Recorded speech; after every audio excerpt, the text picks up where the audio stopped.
You are now listening to an episode of the Hey Sis podcast. I am the host, Dr. D. Evans.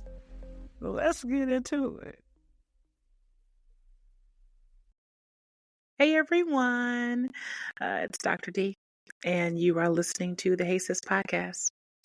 Take me out of your cars if your children are in them, because we're going to get raw today. We're talking about porn addiction, we're talking about women and porn addiction, and yeah, it's going to be in depth, but guess what? You're alone, you're listening, you can process. There's no shame. We're just going to get into it. So when I say porn, I don't just mean Pornhub, okay? I don't just mean OnlyFans. Porn to me is also mommy porn.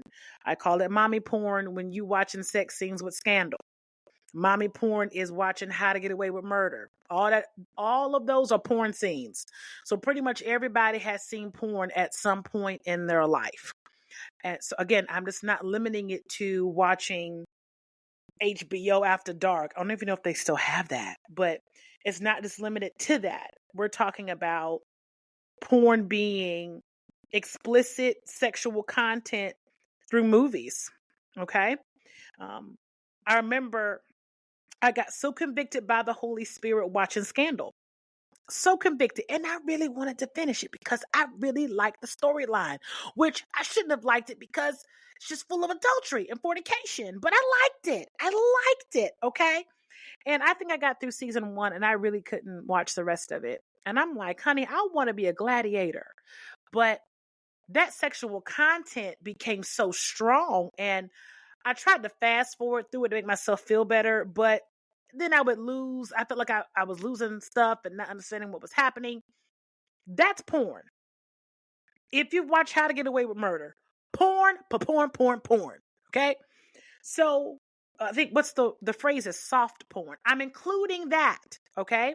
So once we include that, pretty much everybody has seen porn at some point. If you've watched a movie with strong sexual content, it is porn. Okay. If you have a Twitter page, I do. I don't really talk about anything on my Twitter. I just kind of repost things and I'm just myself there.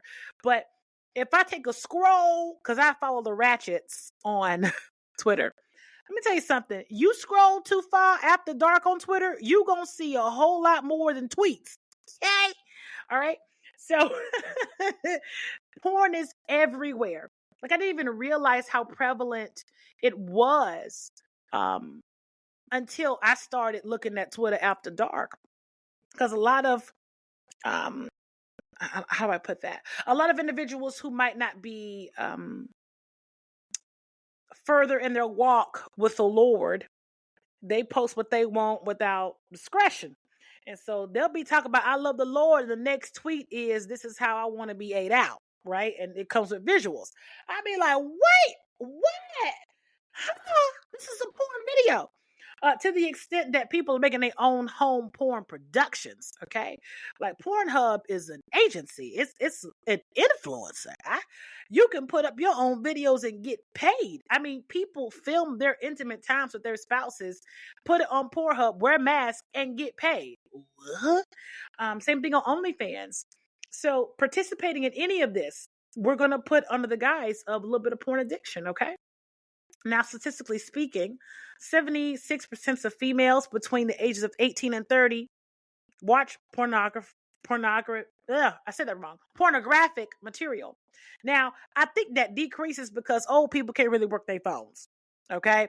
And if you're going to watch porn and you old, I don't think they're ready to risk it because my family members and my older people, friends and church mothers, they can barely get on Facebook. So I know if they're watching pornography, they're not smart enough to figure out how to, I don't want to say that they're not smart enough. They're not technologically sound enough to be able to delete search history and do everything else you got to do when you watch porn and cover up your tracks. Okay. But they can't watch soft porn. Like I said, Scandal. You're looking at Idris Elba, kiss Gabrielle Union and Daddy's Little Girls, you get aroused. Porn! Okay, chill out. I'm being funny, but I'm being serious. Anyway. So, like I said, 76% of females between the age of 18 and 30 year olds, they watch porn. 55% of married males report viewing porn as opposed to only 25% of married females. But still, that 25% of married females is high. And so I want to be clear that it's not just men who are addicted to porn. Now, I know that a lot of studies have shown that porn is used to achieve arousal or to achieve an orgasm. Listen, if you're with a person that, I don't even know if I want to go there. Porn is not the answer to your ability to not be aroused and all that other stuff. We got sex therapists for that.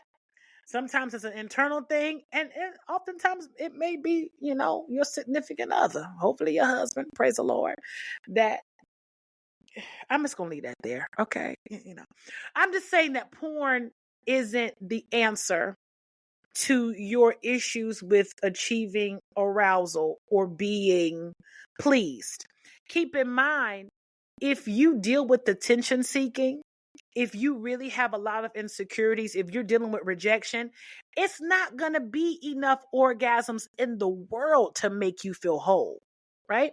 So oftentimes we become addicted to that release of dopamine, that release of oxytocin, right? Or oxytocin, whatever, how you say it. And you think that's healing you. No, baby, that's temporary. Okay? Sex is satisfying, but it's something you have to keep doing. It's not all encompassing. You don't have sex one time and feel like, whew, that was great. Just did it one time. I'm done now. No, sex is something you keep having. It's not one size fits all. It's not one experience, right? And what I'm saying is that sex is not the ultimate healer. I know sex can be healing depending on who you talk to, but it's not all encompassing. It won't give you wholeness. Yes, it does release certain chemicals in the brain, but it can be a powerful addiction, which is where porn comes in. Watching people have sex can release those same chemicals in our brain, dopamine, oxytocin, and researchers have found that the high of an orgasm is comparable to taking a hit of heroin. Isn't that crazy? So watching porn releases this flood of feelings, and it literally teaches your brain to like it. But that's not what the Lord says. And I know, listen, Jesus did not teach about porn. They don't think they had phones and stuff and porn. I don't know what they had, but I know they didn't have Pornhub. Okay. I don't know whether they watched people in brothels. I don't know. But porn wasn't something talked about. Okay. But adultery and fornication were. And I don't care what you say. If you're watching married man A as an actor have sex or method acting with married woman B, listen, it's pornography. It's fornication, excuse me. It is pornography, but there are a lot of actors, Christian actors, that won't even kiss someone on screen. And I understand that, because just because you say you acting don't mean it takes away from the ramifications of what's happening on screen. All of a sudden people think, oh, I'm acting, that's why I can have method acting sex with this lady and still love my wife. That don't exclude nothing. Let's say, do you think of a movie? I'm just going to make up one. Let's say Training Day. Denzel was, I think, with some Hispanic girl, one of them, titties everywhere. Oh my God, I can't believe I said that out loud. Y'all, I told you I was going to be wrong. But I remember there was a scene with all these breasts out. And I was like, whoa, Lord help. Now I think about it, I'm thinking, Denzel, that is really dishonoring to your wife. Now I know what you're saying. He's acting. This is a job. But that don't negate the fact that this married man is looking at Tweedledee, Tweedledum titties. Okay? And in the eyes of the Lord, he's not excused just because he get money for it. Matter of fact, he may be just judged a little bit harshly, but we'll get on that another day. Just because you call it art doesn't mean it's not sinful or can lead you into a place of sin. Okay? That's what porn is. Porn is this deception that, okay, I can get this release of feeling great and feeling good about myself, and I can learn how to do this and I can learn how to do that without engaging in adultery. And I'm here to tell you, porn addiction is a gateway sin. Okay? It just is. Don't get me started on the amount of rapes and sexual assaults that have really happened on site of like porn movie sets. And to be honest with you, a lot of people watch homegrown porn or home films. So I know it's somewhat eliminating the idea of sexual assault or rape, but still, sex is so intimate. You being aroused by somebody else having sex is deception. You need to dig deeper on what's going on. So, porn and masturbation, in my opinion, go hand in hand. And a lot of women masturbate outside this context of masturbating in front of your husband or something like that. Like, I want to leave that out there. Like, if that's part of your sexual routine, have at it. But I'm talking about women that masturbate to feel better, that masturbate in hopes that one day they'll be loved. Like, they masturbate because they feel empty. Like, you know what I'm saying? Like, some women masturbate before they go on a date because they're like, oh, I just don't want to make a bad decision. So I'm going to masturbate before I go so I won't be all hot and heavy when I see this man. I can make bad decisions.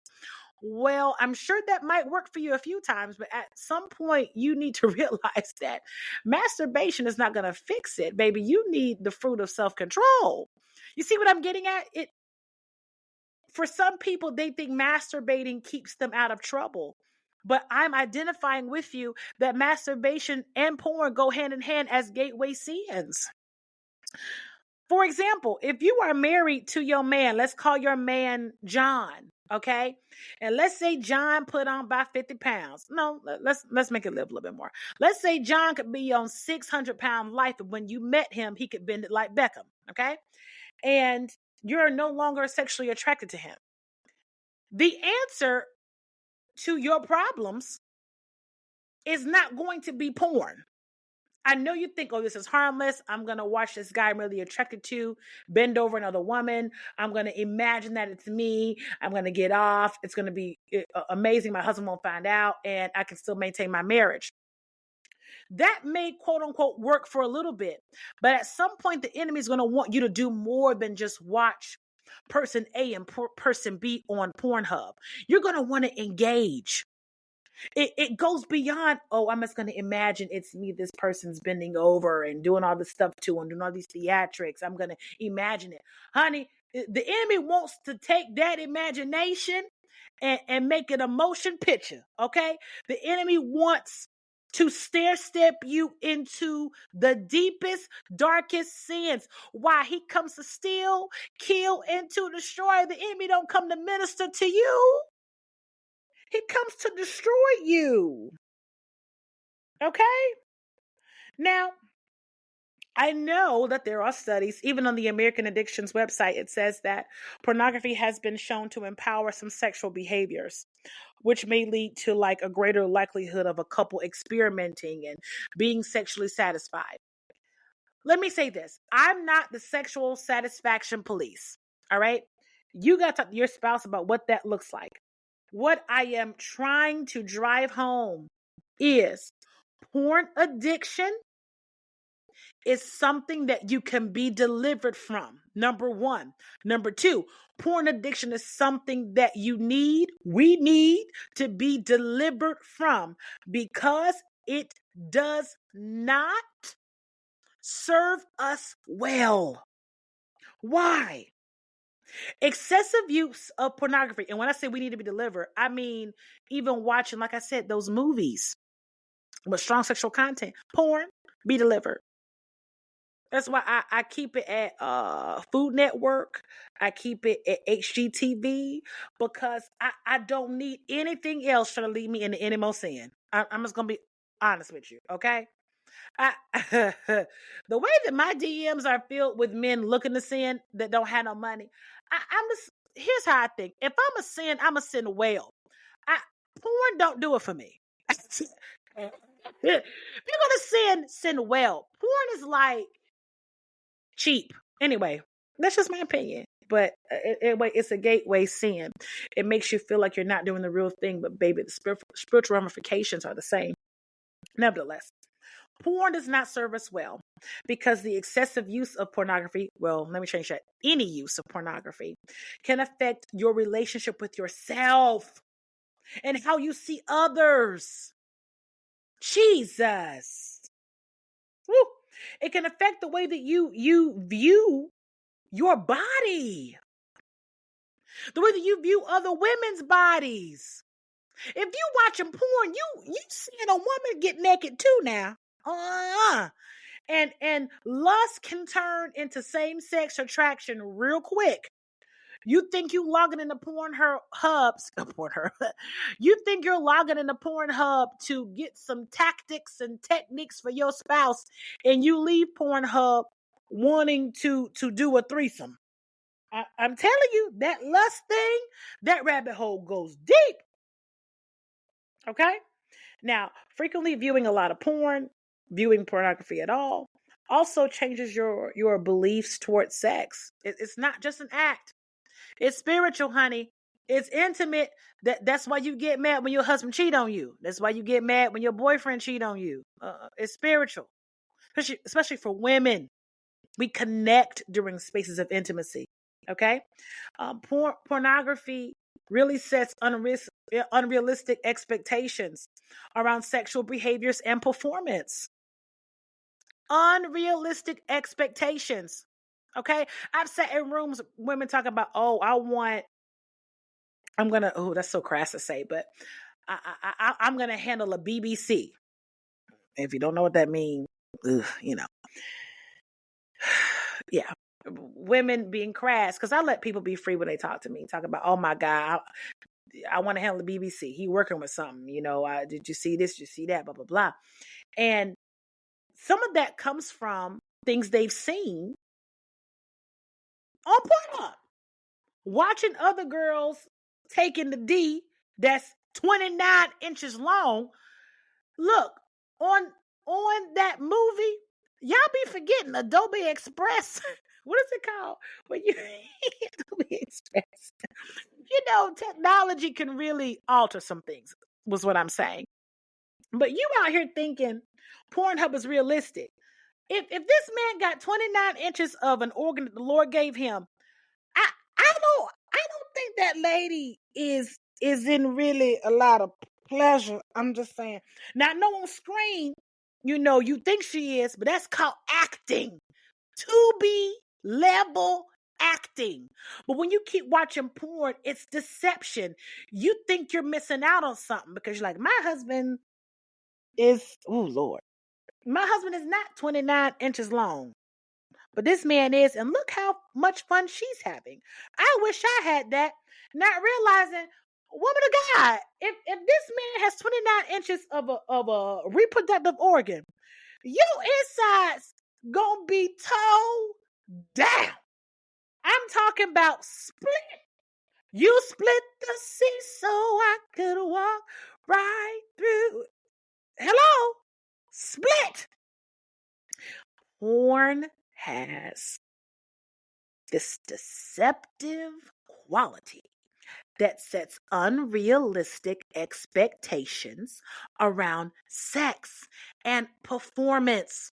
If you're watching a porn video that's 49 minutes long, I might not be the most experienced, but having sex for 49 minutes straight doesn't sound that appealing to me. But when you're in the heat of the night, it looks and sounds great. Again, unrealistic expectations. So let's say you really watching porn or you wait for God to send you your husband. I'm going to remain celibate with a little bit of masturbation and a little sprinkle of porn. So when you meet your husband, right? Here he come. He don't have a 29-inch organ. Maybe he got just a 20-inch, okay? I'm being outlandish with the numbers for a reason, y'all. Okay, but let's say he got a little 20 inch, and he not flipping it and going 49 minutes the way baby boy is or was on Pornhub, and you feel like this ain't what you want, but this is the man God said was for you. See, how do you reconcile not being sexually satisfied by the man God has called you to because you've trained your body, you've trained your brain to receive more pleasure from a screen than really from a man that God has called for you? Porn changes everything.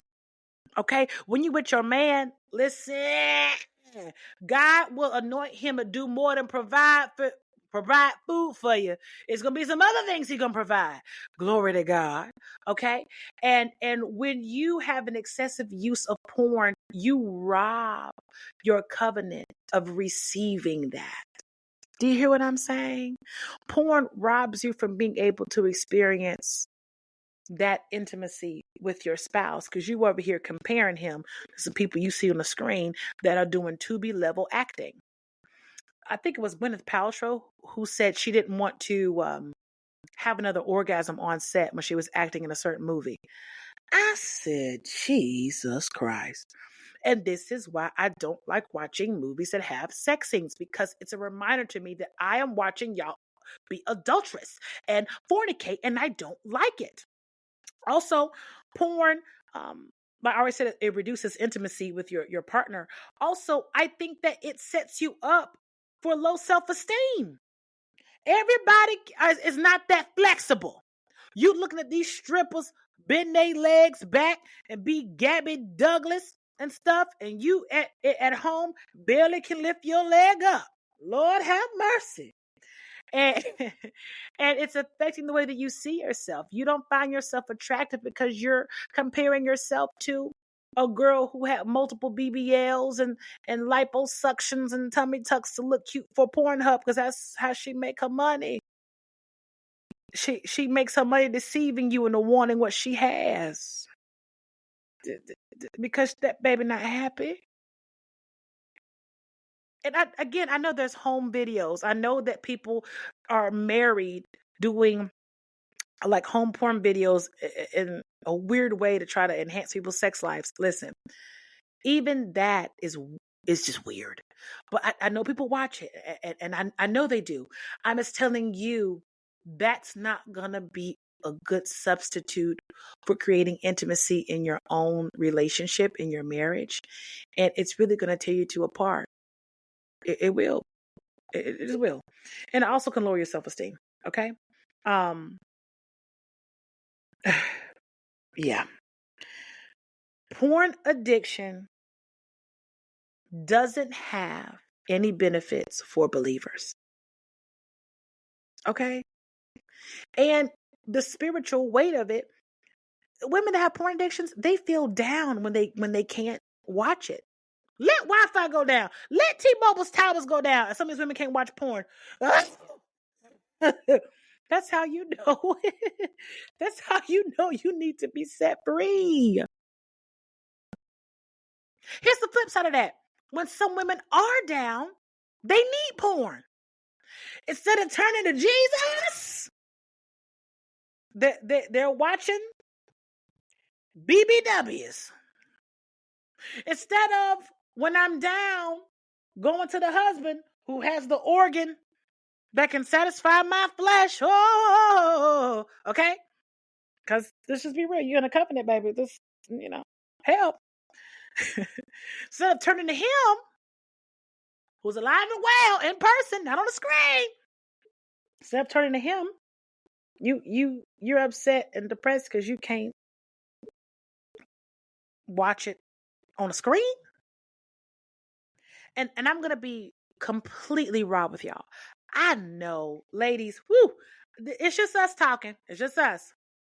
I know that some of you have issues with your significant other.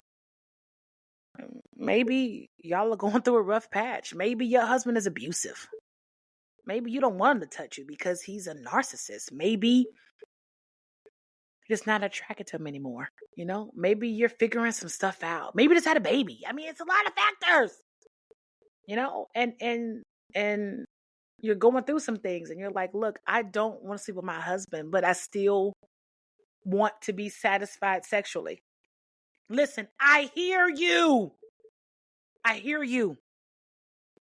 But hear me. Porn is not the answer. A threesome is not the answer. Okay? A foursome. Polygamy ain't the answer. The only thing that can cure your soul's diseases is Jesus. I know I feel like I'm running that in the ground, but I'm being honest with y'all.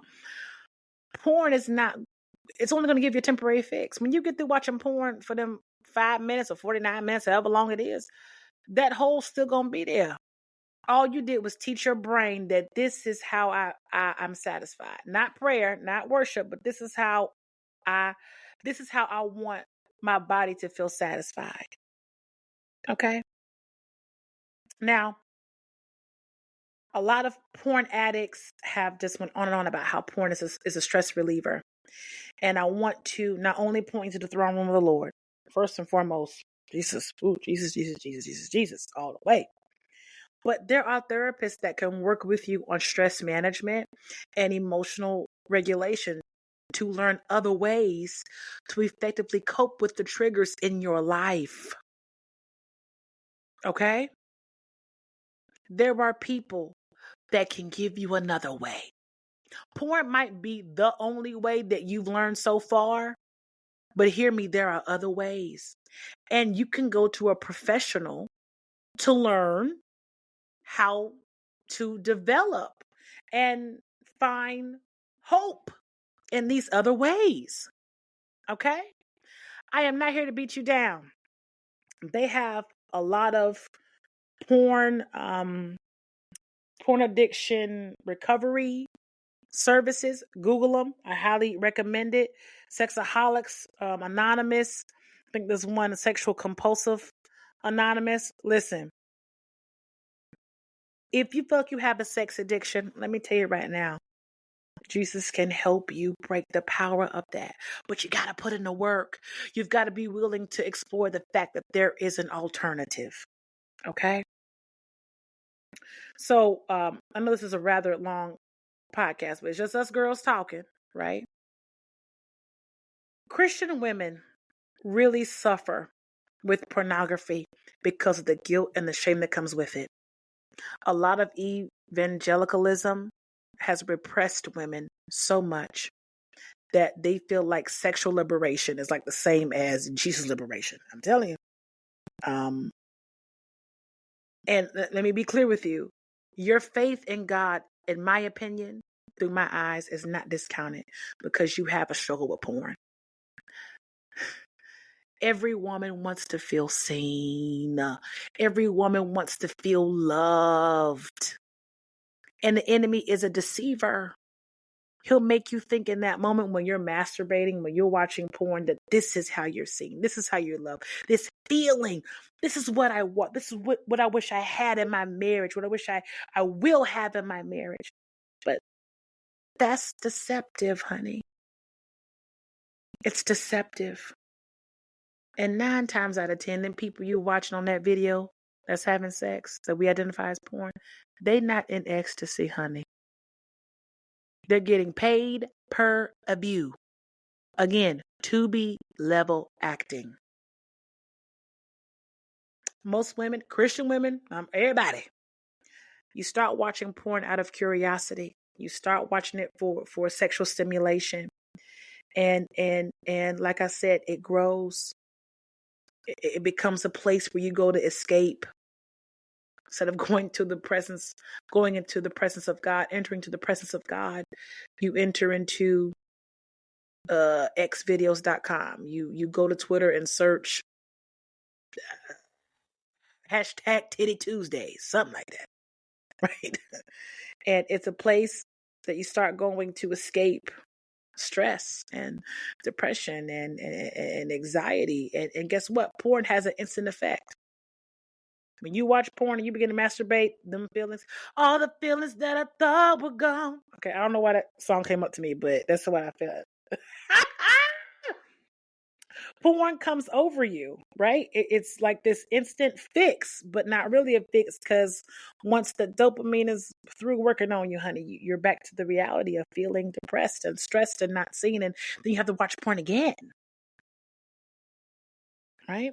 A lot of women that are addicted to porn, even though their body says, yes, watch it, their mind is saying no, because the Holy Ghost is saying, stop watching this stuff. I know it sounds crazy, but fantasizing about wanting to be touched and loved the way you see on a screen, that's real. It's fake intimacy, but it's real. Close the door on that gateway sin of porn. And this include masturbation too. Remember, I gave you a segue. I get masturbating as a form of like a sexual act when your husband there and y'all be doing stuff. I understand. But I'm just saying, as masturbation as relates to solo sex, self pleasure, and accompaniment with porn, that being a space where you, how can I put this? I'm speaking to the women who escape their life struggles through porn and masturbation. Shut the door on that. You deserve to be loved well, honey. When you go on a date, please don't make it be just about sex. You want more than that, don't you? Even when you go on a date, guys can be, somewhat focused on sex. They're, a woman is typically involved more in the emotional component. Okay. But as a Christian woman, we desire more than a fleeting moment of pleasure. And no, you want something you can feel. I know that's a song reference. You want something long lasting. You want something that God will be proud of. We don't want struggle love. We have seen those movies. Love Jones, basketball. What is it? Love and Basketball. Them stories cute, but I don't want that for me. I want the love story God gave me. And make it your decision today to make sure you ask God to rewire your brain around your desire for casual sex and hookups. No, we want marriage. We want intimacy. We want family. We want legacy. Okay? And even those of you who've been watching porn and you're scared because you find yourself looking at porn that has like sexually deviant behavior. People be watching porn to see people have sex with beasts, animals. People be defecating in people's mouths. This is real. People have a lot of strange fantasies, baby. It's 2024. It's weird out here. But guess what? Study suggests that when something is normalized in a person's mind, they're more likely to practice it. And the enemy just wants to shove these nasty things in your face. He wants your body to respond in it. He wants your mind to respond in it so that your body can respond, so that you will want to act it out. But I'm here to tell you today, there's freedom from this. I'm not saying you need to ask God to deliver you from feeling, because you want to feel something at one point. Okay? We're not going to pray crazy prayers. Lord, take my feelings away. No, I mean, you need to feel. We need all of them. You need self-control. Being in touch with your sexuality is not a sin. But offering these goods up to a man because you just want a fleeting moment, baby, we've got to reevaluate our value here. And let me tell you something, you're worth more. You're worth so much more than to give away your eye gate in porn. When you get married, those of you who are waiting to be married like myself, I want to make sure I can be all in. intimacy wise. For those who are married, you need to be all in intimacy wise. No excuses. All right? Again, no shame, y'all. I'm just shedding light. Put the porn down. You don't need it. Jesus can deliver you. Go watch a cooking show. Okay? I love y'all. I hope this made sense, and thank you for being part of this community, okay? You have just finished an episode of the Hey Sis podcast. For more episodes, hit the subscribe button. Thank you for listening.